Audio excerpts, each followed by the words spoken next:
What you see before you is what I like to call the heavy mole diagram, with some elaborations of my own. This is one of several very insightful ideas into typology proposed by a fellow Jungian enthusiast going by the YouTube handle Heavy Mole, and I wanted to present my own take on this particular idea of theirs. Please be sure to check the comments, though, for any additional comments, corrections, or so forth from Heavy Mole himself or themselves, as this video is not done as a direct collaboration with them. So, you've probably noticed that this diagram is related to the function axes categories, or the socionics quadras, which I've talked about before. The Heavy Mole diagram is an elaboration on the nature of those categories. Heavy Mole found that there was a relationship between these quadras and the concept of positive and negative relationships to the internal and external, or objective-subjective realms. So, for example, what I call royals, or NTJ/SFP types, have a positive relationship with both the internal and external realms. Conversely, the philosophers have a negative relationship with both the internal and external realms. Now, before I go further, let me clarify what I mean by positive and negative. I'm not talking about a relationship of value, where positive means good and negative means bad. Here, positive simply means active. It implies a relationship of action against something, to change it, mold it, add or subtract from it, to initiate some kind of change there. You could think of it in terms of temperature. Positive temperatures are hot, and the molecules are in motion, energized, melting, changing, whatever. However, when things are cold, or in negative temperatures, the molecules slow down. They are not energized, but become firm, set in stone, and frozen. There is no positive action towards them, but more of a negative recession, or just a standing still. So, these concepts of positive and negative, if anything, provide a structured way to better understand some of the differences between the different quadras. I will now give a basic description of each of the categories as it fits into the Heavy Mole diagram. Let's start with the saints. We see that they have a positive relationship to the internal realm, but a negative relationship to the external realm. So, the saint's relationship with the outside world is frozen and active. The external realm is at a standstill, that is, it is given. But the internal realm is not at a standstill, it is not given. The internal realm for the saints is hot, melted, changing, Heraclitean fire, if you like, meant to be forged. So what's that mean for the personality? Well, the reason I describe these types as saints is because all four of them are seen intensely interested in one way or another in aligning themselves, or mastering themselves, to an outside standard. That means to the saints there is something out there that the saint wants to come into alignment with, and to do so requires molding and forging of the heart and soul, changing oneself to become a better person. This is why I chose the philosopher Plato to represent this category, because of this idea of molding oneself to align with these eternal, frozen, timeless, unchanging, and not under any of our power to choose ideals or standards. This idea is what characterizes the saints at a fundamental level. This is also part of the reason I like associating them with fire, because fire itself is hot, active, and changing. But to fire, the outside world is still given. The forest is there, the rock is there, the dirt is there, the sea is there, and the only thing you can change is how you react to it yourself, how you burn and consume it. The external realm is frozen, and the internal realm is fiery and very much not frozen. The outside world is given, but the inside world is not. One of my favorite words Heavy Mole used for this category is marriage. They are marrying an external philosophy or truth of some sort, becoming one with it and changing themselves for its sake. Now, what about the royals? They too have this inner Heraclitean fire, a sense of molding oneself and changing oneself, of acting towards oneself, but unlike the saints, they do not believe the world is frozen, granted, or given. They have a positive, active relationship with it as well. Thus, I relate them to air, in the sense that there is no given in their outlook. They themselves are active and changing, churning about in the weather, and everything they interact with is also active and changed from their storm. Everything is at hot temperatures with them. This is obviously a hallmark of Heraclitus's philosophy, who I give as the representative of this category.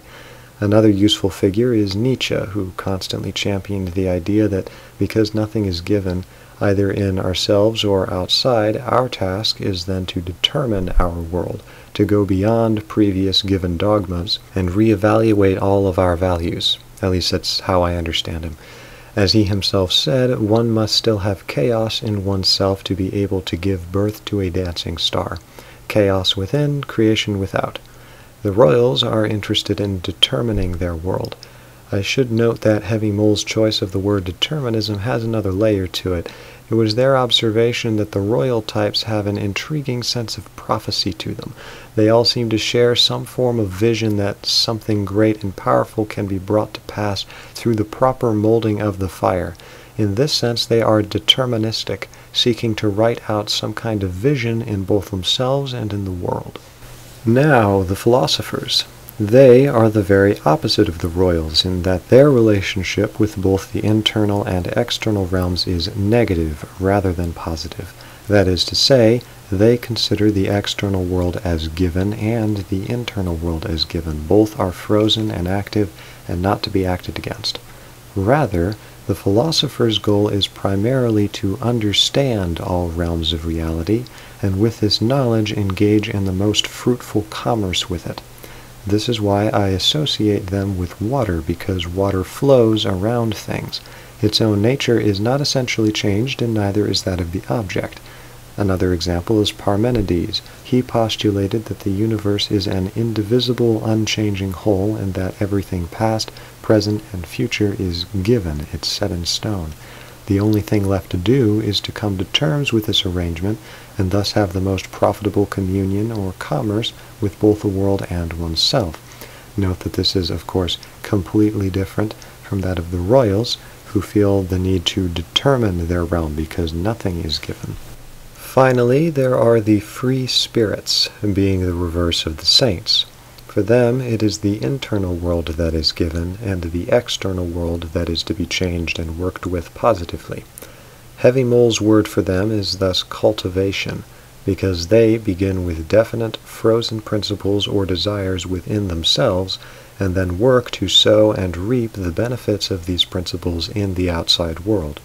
A farmer wants corn, so he rips up the soil, plants the seeds, waters them, and helps them grow. Then he has corn, and his desire, which remained steady through the process, is now fulfilled. They cultivate the external world. This is why I associate them with earth, because they have a sturdy core which itself does not move, but moves other things and changes the outside world.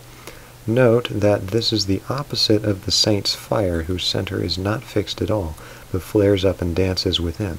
I also associate the free spirits with Empedocles. Perhaps for a somewhat obscure reason, he announced and promoted all manner of philosophical ideas which sprang out of himself and were produced to have an effect on the world. He never directed his philosophies towards the formation or molding of the individual. The individual is already given. We're stuck with that.